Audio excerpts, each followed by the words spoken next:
From 1831 through 1832, the Beagle sailed up and down the South American coast south of Rio de Janeiro on its mission to chart accurate maps of that part of the continent.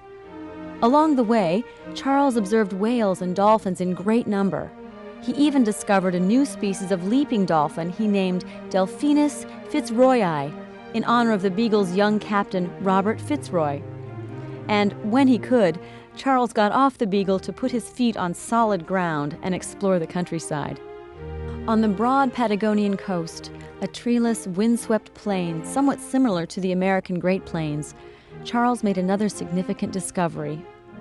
He noticed fossilized bones lying among the rocks at a low cliff near the shoreline at Punta Alta. Charles unearthed fragments of several extinct creatures, including the complete skeleton of a megatherium, a mammal similar to a sloth, but much bigger. Darwin began to wonder what could cause these animals, whose bones he now studied, to die out. At the time, in 1832, there were two popular theories to explain extinction. One theory proposed that a great catastrophe, like the flood described in the Bible, might have wiped out some species. But Darwin found no evidence of flooding in the rocks and geological features of Patagonia. Another theory proposed major climate change could cause species extinction. But Darwin found some of his fossils buried on top of a layer of seashells, which meant that the shellfish had been around at least as long as the fossilized animals that were extinct. Since the same types of shellfish still lived in the ocean offshore, Darwin concluded the climate could not have changed that much, since the shellfish had survived and continued to thrive.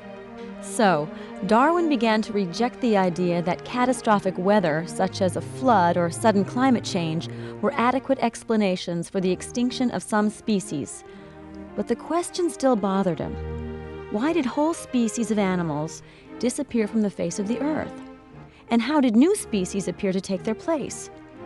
Darwin didn't know the answers, but the questions drove him on to find more evidence that would shed light on this mystery.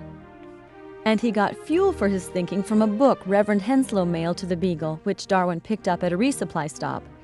It was the second volume of Lyell's Principles of Geology. In the first volume, Lyell argued the formation of mountains and valleys and rivers were gradual and ongoing. But in the second volume, he attacked Lamarck's idea that changes in animals and plants were also gradual and ongoing. Lyell believed each plant and animal had been specifically created by God for perfect adaptation to its birth spot, which Lyell called its center of creation. He admitted that some animals do change over time. Any dog breeder could prove that. But Lyell argued these changes merely expanded the basic dog through the intervention of man. If you put the dog back in its natural environment, it would return to its natural, specially created form. This is the explanation that Darwin also accepted.